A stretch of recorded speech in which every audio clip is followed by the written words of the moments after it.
The studio lights were always too bright at night. They washed the room in a sterile glow, stripping away shadows, flattening emotions, turning everything human into something controlled and clean. That was the point. Cameras were not meant to feel, they were meant to record, to observe, to stay cold. Sarah Whitmore had built her entire career on that principle.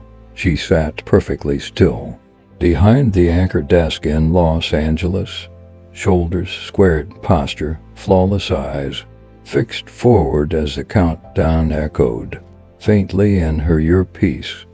10 minutes to air. Her notes lay neatly arranged in front of her, statistics, talking points, conservation data, African lion populations down nearly 40, habitat loss, poaching, human-wildlife conflict, facts she had delivered 100 times before with the same calm voice, the same measured tone. But tonight something was wrong. Behind her, just out of camera frame, a large transport crate rested on reinforced wheels.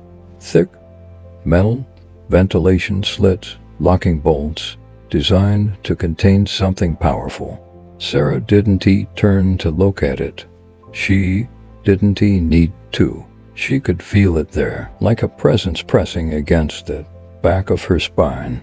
No one had told her what was inside. That alone was unusual. Sarah demanded control in every live broadcast. She reviewed scripts, rehearsed transitions, memorized camera angles. Uncertainty had no place in her work, and yet she had personally requested not to know this time. No briefing, no warning, just one instruction to the producers: let it happen live. The decision made no sense on paper. It went against every instinct she had as a journalist, but instinct wasn't what had brought her here tonight. A stage manager moved quietly across the floor, adjusting a cable near the crate. The metal shifted slightly, just a few centimeters. The sound was subtle, too subtle for the microphones to catch, but Sarah heard it anyway, a low scrape, a vibration that traveled through the floor, through the chair, straight into her chest. Her heartbeat quickened. She had reported from wildfire zones where ash fell like snow, from hurricane coastlines where the ground shook beneath her feet, from war-torn streets where sirens never stopped screaming. None of that had made her feel like this. This was different. She pressed her fingertips against the glass desk, grounding herself. The producer's voice came through her earpiece, calm and routine. Stand by. 5 minutes. 5 minutes until the crate opened. 5 minutes until the past for years of silence, denial, and carefully buried memory stepped back into her life. Across the studio, a monitor flickered to life, showing the New York anchors smiling effortlessly as they chatted. Through the lead-in, they believed this was just another conservation segment, safe, educational, emotional, and a controlled broadcast-friendly way. They didn't know what Sarah knew. For years ago, she had walked away from something alive. She forced her gaze back to the camera lens. The red standby light glowed faintly in her peripheral vision. She saw the handler take position near the crate, one hand resting on the latch, the other hovering, hesitant, alert. Sarah swallowed. A sound rose from inside the crate, not loud, not aggressive, a breath, a low, resonant exhale that vibrated through the metal walls. Anyone unfamiliar with lions might have mistaken it for shifting weight or mechanical noise. Sarah did not. She knew that sound intimately. It was the sound of a large cat waking, orienting itself, sensing change, the same sound that had once followed her into sleep under a canvas roof in East Africa. The same sound that had calmed a trembling body pressed against her chest in the dark. Her fingers trembled. The floor director raised the fingers. 2 minutes. Sarah's script suddenly felt absurd. Numbers without blood, words without memory. She glanced down, pretending to review her notes, but the page blurred. All she could see was another night, years earlier, when the camera had been lowered because filming no longer felt possible. She had told herself then that it was temporary, that bonds like that didn't last, that animals forgot. Now, with the crate breathing behind her, she wasn't sure she believed that anymore. The studio fell quieter as airtime approached. Crew members froze into position. The handler crouched slightly, muscles tense. The crate shifted again, more deliberately this time, followed by a soft, unmistakable chuff. Curious, searching, Sarah's chest tightened. What if he didn't remember? The thought struck harder than fear. Worse than the possibility of danger was the possibility of nothing, indifference. A blank stare from golden eyes that once followed her every movement. What if the bond she carried like a wound had only ever existed in her? The countdown resumed in her ear. 30 seconds. She straightened instinctively, slipping back into the role she had perfected. Calm expression, neutral smile. The woman America trusted to deliver truth without trembling, but the truth tonight was already cracking her open. 10 seconds. The handler's hand closed around the latch. Sarah inhaled slowly, the way she had taught herself to do before live hits and chaos zones. In through the nose, out through the mouth. Control the breath, control the moment. The red light snapped on. She began to speak. Good evening. Tonight, we're bringing you a story about conservation, about the efforts being made to protect one of the world's most endangered predators. Her voice was steady, professional, perfect. Behind her, the latch released with a sharp metallic click. The crate door began to open, and in that instant, before the cameras could fully turn, before the audience could see, before anyone could stop what was about to unfold, Sarah felt it. A recognition, ancient and immediate, like a thread pulled tight across years and continents. The camera was never supposed to feel, but tonight it was about to witness something no lens could explain, and Sarah Whitmore knew with a certainty that stole her breath that nothing after this moment would remain untouched. Before Africa, Sarah Whitmore believed distance was a form of professionalism. She had learned it early in her career, long before her name appeared in prime-time graphics or her voice became familiar to millions of American households. Distance kept you clear. Distance kept you objective. Distance kept you safe. You observed suffering, translated it into language viewers could digest, and moved on before it could root itself in your chest. It wasn't cruelty, it was survival. Sarah had reported from places where grief was constant and unspectacular, towns erased by hurricanes, neighborhoods hollowed out by fire, families waiting beside stretchers with nothing left to say. She had learned to listen without absorbing, to care without attaching. The stories were not hers. She was only the messenger. That was the woman who boarded the plane to East Africa for years earlier. She hadn't gone looking for transformation. She hadn't gone searching for meaning. She had gone because the assignment made sense. A clean narrative. Human wildlife conflict, declining land populations, a timely environmental story that balanced urgency with education. Her producers liked it. The data was strong, the visuals would be striking. It would perform well. Sarah liked things that performed well. When the bush plane touched down on the dirt airstrip in northern Tanzania, she felt nothing beyond mild discomfort. The heat pressed down immediately. Heavy and unyielding dust clung to her clothes. The air smelled of iron and dry grass. She adjusted her sunglasses, slung her camera bag over her shoulder, and reminded herself this was temporary. 3 weeks, she had told herself. Gather footage, conduct interviews, fly home. Her guide, Daniel, met her at the edge of the runway. He was quiet in a way that made conversation feel optional. They drove for hours across cracked earth and scattered acacia trees. Sarah filmed through the open window, capturing herds in the distance, dust rising behind them like smoke. She asked the right questions. She always did.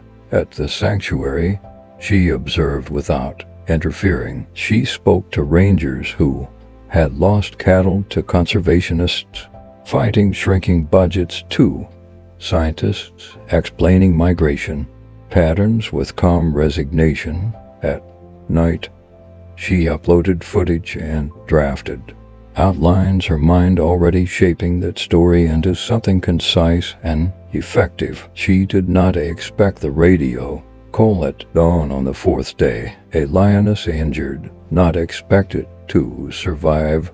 Sarah grabbed her equipment, automatically, muscle memory guiding her hands. This was why she was there. Raw reality and filtered truth. They drove fast, the sun barely cresting the horizon. When they arrived, she lifted the camera without hesitation. Then she saw the cub. He was impossibly small, pressed against the lioness's side, his body shaking as if trying to keep her warm through sheer will. The snare around the mother's leg was rusted, brutal, cutting deep into flesh, already swollen with infection. The lioness barely breathed. Sarah had filmed death before. She had documented the final moments of people and animals alike. But this was different. The cub nudged his mother, repeatedly, confused by her stillness, refusing to leave her side. He made a sound, high, desperate, fragile, that didn't belong to the wild. It sounded like grief.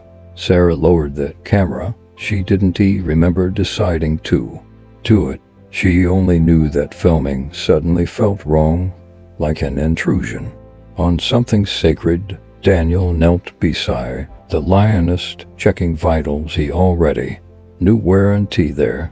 One of the rangers turned away, unable to watch. "She gone," Daniel said quietly. The words settled over the clearing like ash. The cub cried out, a sharp, piercing sound that cut through Sarah with surgical precision. Something inside her shifted, not loudly, not dramatically, but permanently. The careful distance she had spent years constructing fractured. In that moment, she stepped forward. Before she realized she was moving, the cub hissed weakly, baring teeth too small to matter. Fear and fury tangled together in his tiny body. Sarah stopped, crouched low, and spoke without thinking. Her voice was soft and instinctive, the tone people used without remembering. "Why, it's okay," she whispered. She shrugged off her jacket and placed it gently on the ground near him. The cub sniffed it once, then again. He crawled onto the fabric and curled into it, trembling. The scent of her dust sweat, something human, seemed to anchor him. Daniel watched her closely. "He chose you," he said. Sarah shook her head. "That's not how this works." But the cub disagreed. From that moment on, he would not eat unless she was there. He tracked. Her voice, calmed at her presence, cried. When she left the room, Sarah told herself it was temporary, a biological response to loss. She told herself she was helping him survive, nothing more. Yet, every night she found herself returning to the nursery long after filming was done. She held him when he cried. She fed him every few hours, even when others offered to take over. She learned the rhythm of his breathing, that way his body relaxed against her chest, the faint purr that emerged only when she hummed without realizing she was doing it. She named him Keo, though she pretended it didn't matter. Days blurred into weeks. Her departure date came and went. She emailed her editor with carefully phrased explanations, more footage needed, stronger narrative arc, unforeseen delays. The network agreed, impatient, but accommodating. Sarah did not admit the truth to anyone, least of all herself. She was attached. Not in the dramatic, reckless way people imagined. It was quieter than that. He had become part of her days, her nights, her thoughts. Caring for him felt less like a decision and more like something inevitable, as if the world had narrowed until there was only this small living thing that needed her. And then, just as quietly, reality returned. Keo grew. His paws widened, his strength increased. The sanctuary staff began talking about integration, about preparing him for life beyond the nurseries. Sarah listened, nodded, understood. She knew this was always the plan. Leaving was necessary. Staying was impossible. The morning she finally packed her bag, she did it alone. She sat with Keo until he fell asleep, his head resting against her leg, his breathing slow and even. She memorized the weight of him, the warmth, the way his ear twitched when she shifted. She did not say goodbye. She stood, walked out, and did not look back. On the plane home, she told herself she had done the right thing, that this was what professionalism looked like, that animals forgot that life moved on. Back in the United States, her career accelerated. Promotions, awards, bigger stories, bigger platforms. She delivered news with the same calm authority as always. No one could tell that something inside her had remained in Africa. At night, though, she dreamed of tall grass and a small body curled against her chest. She woke with the sound of a distant chirp echoing in her mind. She told herself it would fade. She was wrong, because some stories don't end when the reporting stops, and some connections formed in silence and necessity don't dissolve just because we walk away. And 4 years later, under the unforgiving lights of a studio thousands of miles away, Sarah Whitmore was about to learn just how deeply something she never meant to feel had been remembered. Keo's choice was never announced with drama. There was no sudden moment when everyone in the sanctuary stopped and understood what was happening. No clear line where instinct ended and something else began. It revealed itself quietly in small, undeniable patterns that became impossible to ignore. At first, they called it stress response. Daniel explained it calmly, clinically, the way professionals do when they are trying to protect both an animal and a human from conclusions that feel dangerous. Orphan cubs often latched on to the nearest source of stability, a scent, a sound, a routine. It didn't mean attachment. Not in the way people like to imagine it.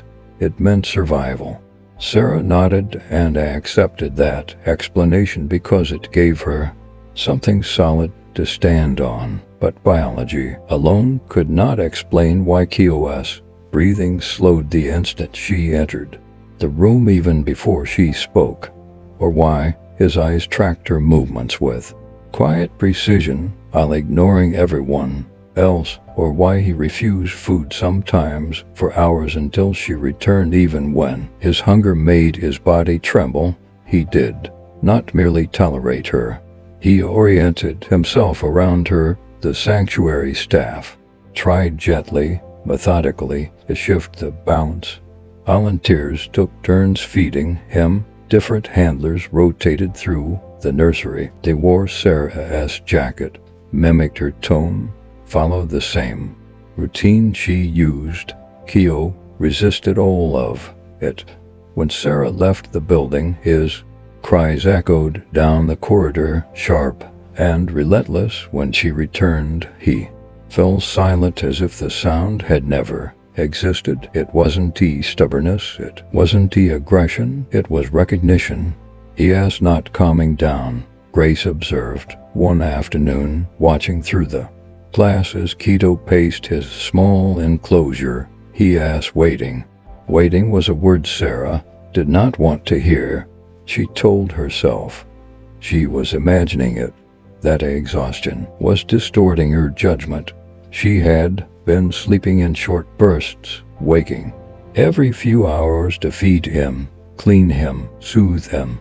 Anyone would grow attached under those conditions, but attachment did not explain the way Keo responded to her voice before he could see her, or how his body pressed instinctively into her chest, his small heart sinking to the rhythm of hers, or how he lifted his head at night when she shifted in her sleep as if checking that she was still there. Sarah had covered human trauma for years. She recognized dependency when she saw it. The difference was that this time it frightened her because she knew what came next. Lions did not stay small. They did not remain manageable.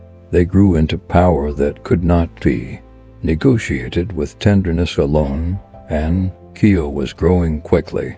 His paws were already too large for his body. His teeth were coming in sharp and white. The playfulness that once looked harmless now carried force. Daniel watched closely, always assessing, always weighing risk against care. One evening, as the sun dropped low and painted the sanctuary in long shadows, he spoke the words Sarah had been avoiding. He is imprinting, he said. Sarah stared at Cato through the enclosure. The cub was sprawled on his side, watching her with heavy-lidded eyes, his tail flicking lazily. That is not supposed to happen with lions, she said. It is not supposed to, Daniel agreed, but it does rarely, and when it does, it changes everything. Imprinting was not affection. It was neurological. The cub's developing brain had rewired itself around the first consistent source of safety after his mother died. His world had narrowed to one presence, one anchor. Sarah, he lines outgrow it. She said more to herself than to Daniel. Daniel didn't he answer immediately. He lines outgrow the nursery, he said carefully. But memory is another thing. That night, Sarah sat beside Keo long after he fell asleep.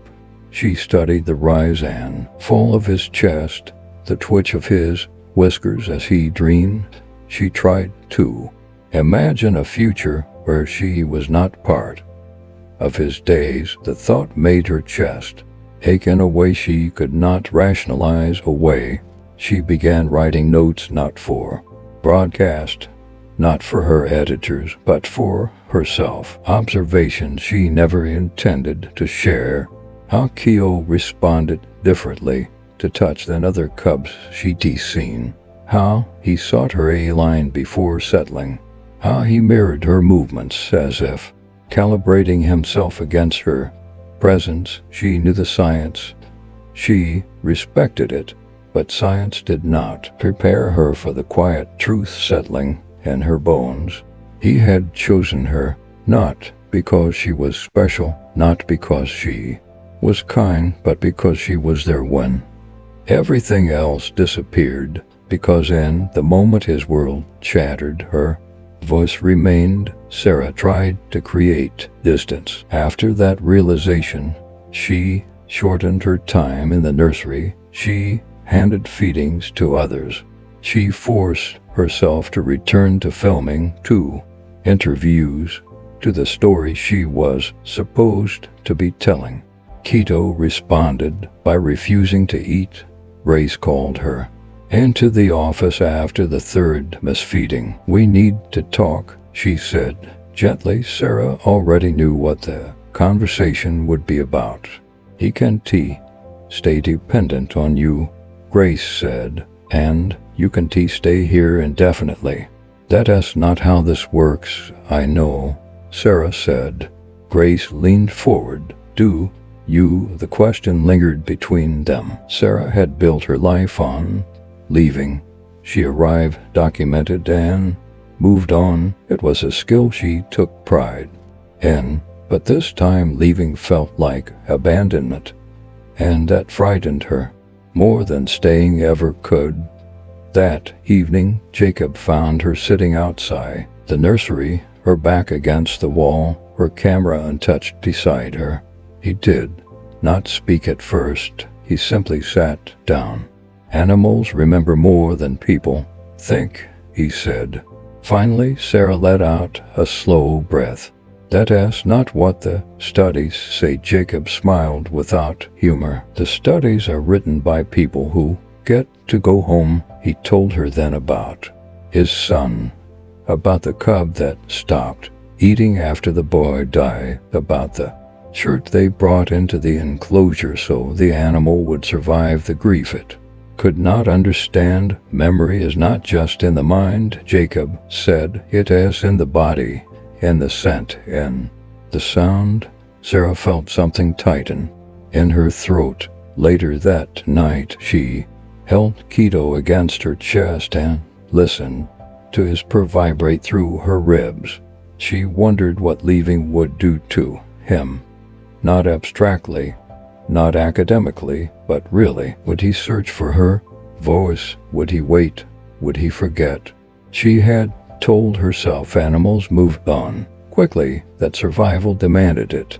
But sitting there in the quiet with his small weight pressed against her, she understood that survival was not the same as erasure, and neither was love. When Sarah finally boarded the plane, weeks later, she carried that understanding with her like a fracture that had never healed properly. She told herself she had done what was necessary, what was responsible, but thousands of miles away, in a place where her sense still lingered, a young lion lifted his head at night and listened for a sound that no longer came, and somewhere deep in his developing mind, something had already been written, something time would not easily undo. The goodbye did not arrive with clarity. It crept in quietly, disguised as routine packing, lists, schedules, last-minute emails, the illusion of control Sarah had relied on her entire career. On the surface, nothing dramatic marked the final days. The sanctuary continued its rhythms. The sun rose and fell. Keo ate, slept, played. But beneath it all, something irreversible was approaching, and every person involved felt it without speaking. Its name? Sarah felt it first in her body. Her sleep fractured. She woke before dawn with her heart racing, convinced she had heard Keto call for her, only to find the nursery silent. Her hands shook when she poured coffee. The camera she had once trusted like an extension of herself felt foreign in her grip, heavier than it should have. She delayed everything she could justify delaying. One more feeding, one more observation, one more day to wrap up footage. Each excuse sounded reasonable when spoken aloud. None of them fooled her. Daniel noticed but did not confront her. He watched with the restraint of someone who understood that some realizations could not be rushed. Grace, however, was less patient. "You leave tomorrow," she said one evening. Not unkindly, but firmly. "We've already adjusted Keto's schedule. The transition needs to begin now." Transition? Sarah nodded as if the word were neutral, as if it didn't feel like a lie. That night, she stayed in the nursery long after the staff lights went out. Keto lay beside her, his head resting against her thigh, his breath slow and steady. He was larger now, his weight no longer negligible, his presence unmistakably powerful even in sleep. She traced the line of his ear, memorizing the warmth beneath his fur, the faint scent of milk and dust, and something uniquely his. She told herself not to cry. She had learned long ago that tears blurred judgment, that emotion compromised professionalism. But sitting there, listening to the steady sound of his breathing, she understood how little those rules mattered. "Now, didn't he plan this?" she whispered, though she didn't know why. She said aloud, "I never meant to become part of your life." Keo shifted, pressed closer, his tail flicking once before settling again. Sarah closed her eyes. The ache in her chest deepened, sharp and unmistakable. This was not sadness alone. It was guilt, it was fear, it was the knowledge that whatever came next would leave a mark on both of them. The morning of her departure arrived too quickly. The sanctuary seemed unnaturally quiet, as if the land itself were holding its breath. Sarah packed her bag with mechanical precision, folding clothes she hadn't worn in weeks, slipping her notebook into a side pocket she knew she wouldn't open for a long time. Grace waited by the door. "Do you want to say goodbye?" she asked gently. Sarah hesitated. Every instinct told her no, that disappearing quietly would be easier for Cato, for herself, for everyone. But easy was rarely the same as right. "Yes," she said finally. They walked together toward the nursery. Each step felt heavier than the last. Sarah's heart pounded so loudly she wondered if Grace could hear it. Keo sensed her before he saw her. He lifted his head, ears pricking forward, eyes brightening with recognition. He chirped softly, a sound that cut straight through Sarah's composure. He stood and patted toward her tail, swaying, confidence born from certainty. She was here. She always came back. Sarah knelt, slowly, ignoring the sting in her knees, and pressed her forehead gently to his.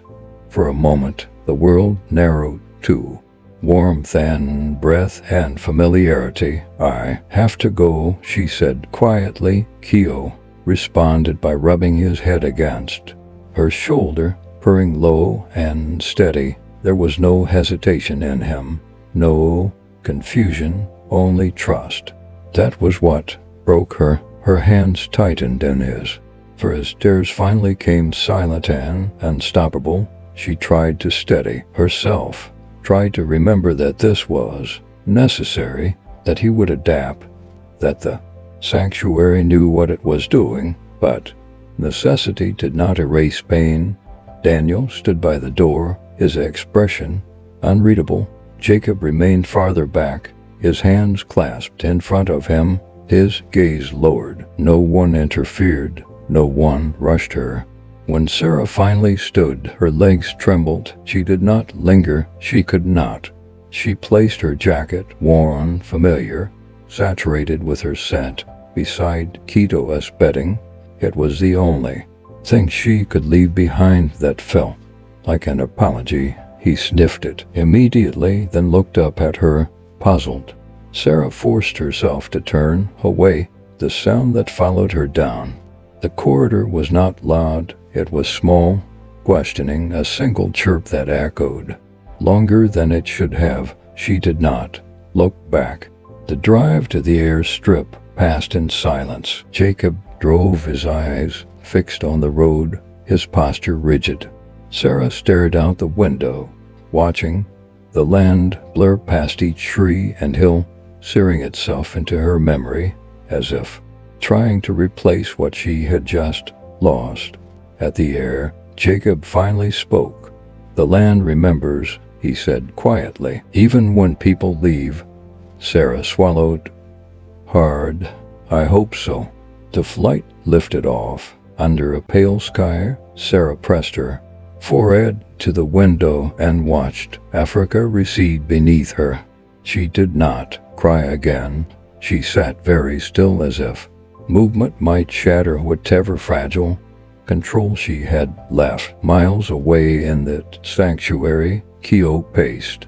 He returned to the nursery entrance, repeatedly sniffing the air, nudging the jacket Sarah had left behind when others entered. He watched them closely, alert, searching. He accepted food reluctantly. He slept in short intervals. Grace observed from a distance, her jaw tight. "He lines adjust," she told herself.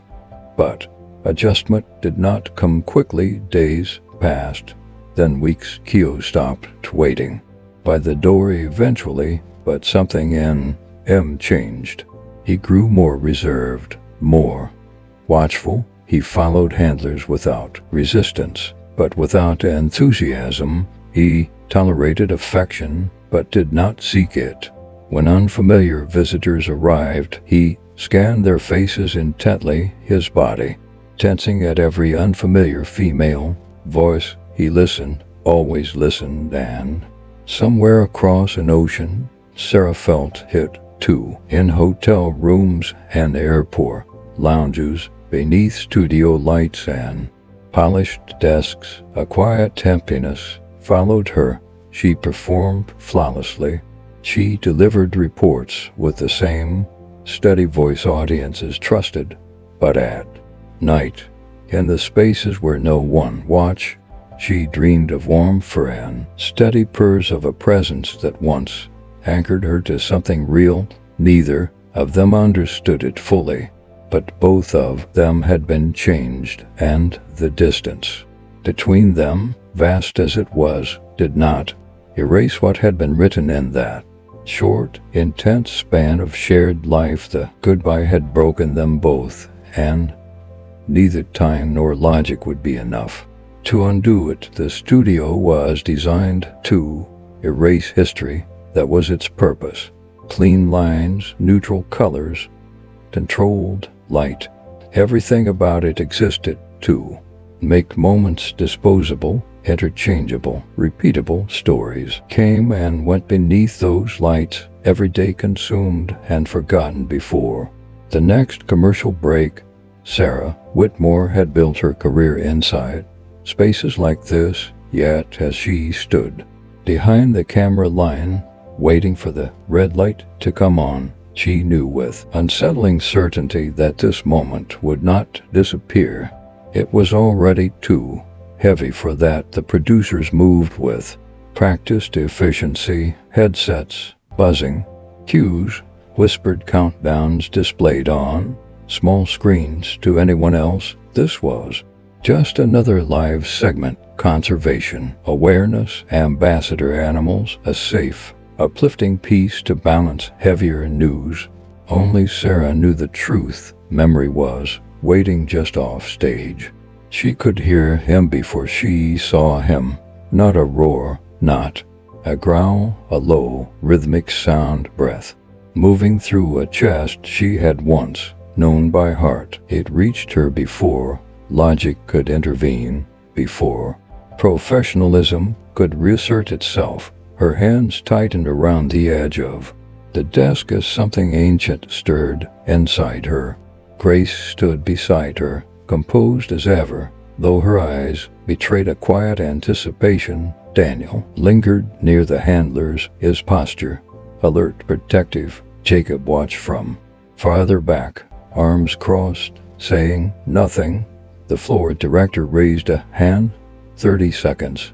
Sarah closed her eyes briefly, She told herself this was a story, not a reckoning, a segment, not a return. She reminded herself that Keto was no longer a cub, no longer hers, no longer waiting for her. Then the light went on. Sarah lifted her chin and began to speak, her voice steady, practiced, familiar to millions. She spoke of conservation, of education, of the fragile balance between humans and the wild. She spoke the words she had spoken 100 times before, but the words were not the moment. The moment arrived when the handler reached for the latch. The sound of metal sliding free echoed through the studio, sharp and final. The door opened slowly, too slowly, as if time itself hesitated. Keo stepped into the light. He was magnificent, full-grown. Now his body carried a quiet authority, muscle moving beneath his coat with effortless precision, his mane framed, his face like a crown shaped by wind and sun. He paused, taking in the unfamiliar space, the cables, the lights, the unfamiliar smells. Then he heard her voice. Sarah did not call his name. She didn't he need to.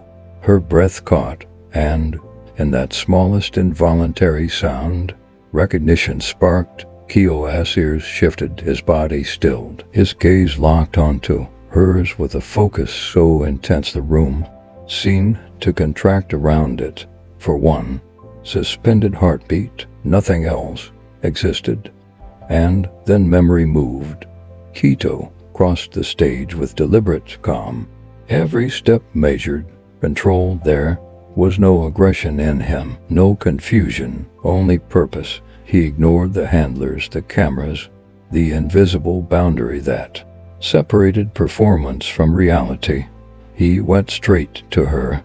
The sound he made was unmistakable, a soft broken chirp that belonged to another time, another version of them both. It rippled through the microphones, through the control room, through millions of living rooms watching in stunned silence. Sarah dropped to her knees.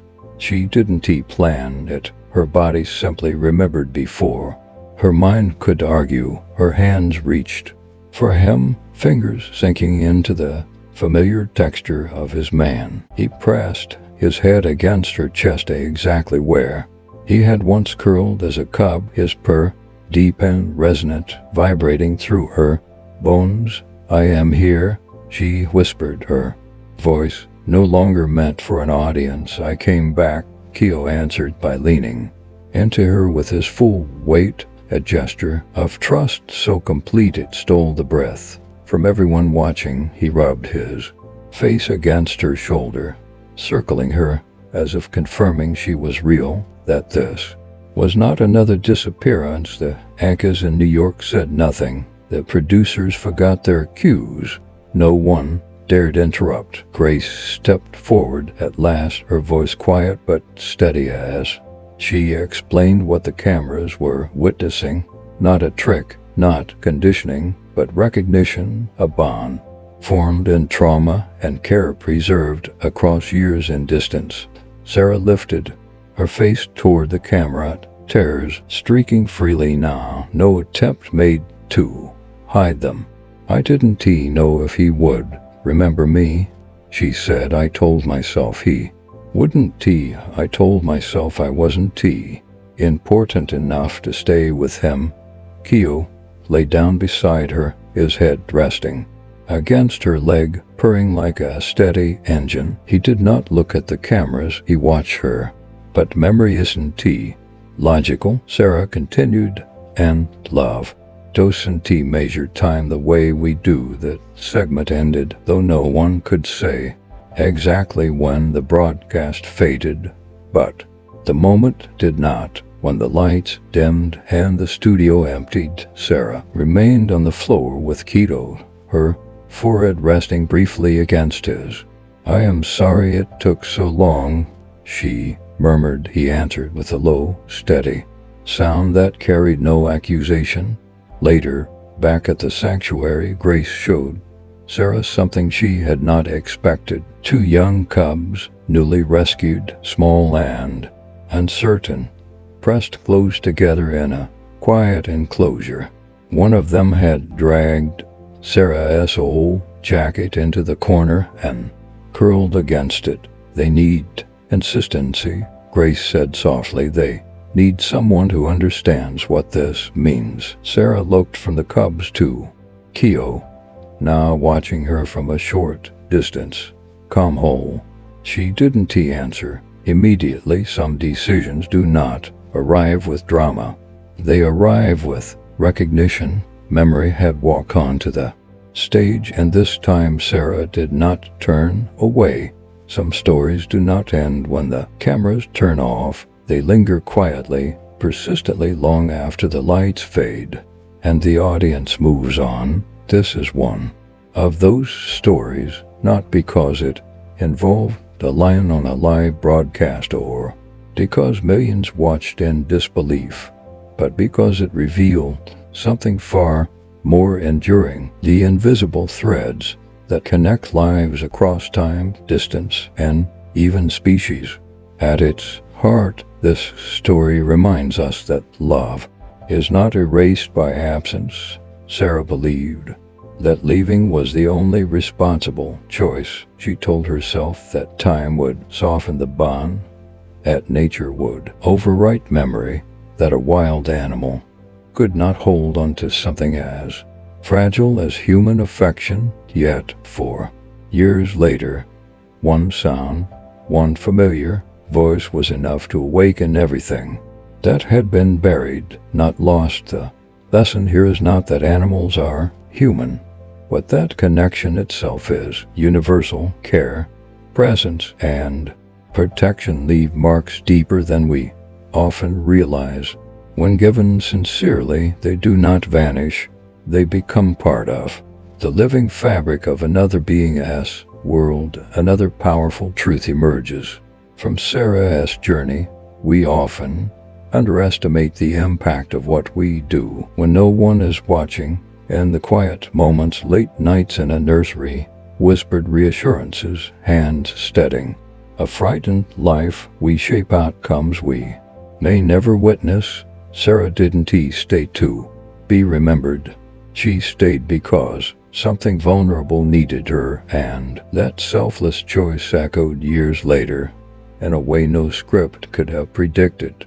This story also challenges the way we define strength. Strength is often portrayed as distance, control, and emotional restraint, but here strength looked like kneeling on a studio floor, allowing tears to fall and accepting that caring deeply is not weakness, it is courage. It takes courage to return to a bond you once had to break. It takes courage to face the possibility of being forgotten, and it takes courage to stay open to love when logic says it is safer not to. Perhaps the most important lesson of all is this: memory is not owned by humans alone. We are not the only ones who remember kindness. We are not the only ones who grieve absence.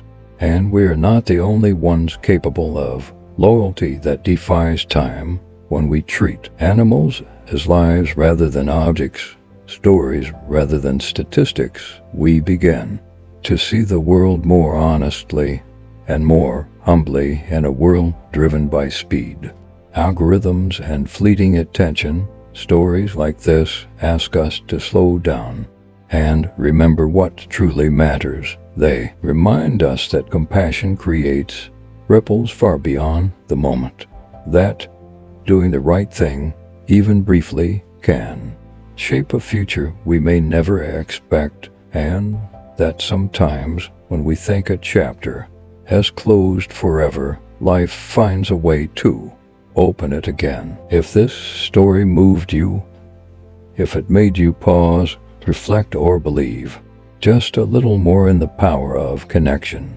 then you are not alone. These are the stories that deserve to be told, stories that restore faith, awaken empathy, and remind us that love leaves traces everywhere. If you want to support more meaningful, unforgettable stories like this one, please subscribe to the channel. Your support helps keep these stories alive and gives us the motivation to continue sharing moments that inspire, heal, and reconnect us with what it means to be human. Thank you for being here.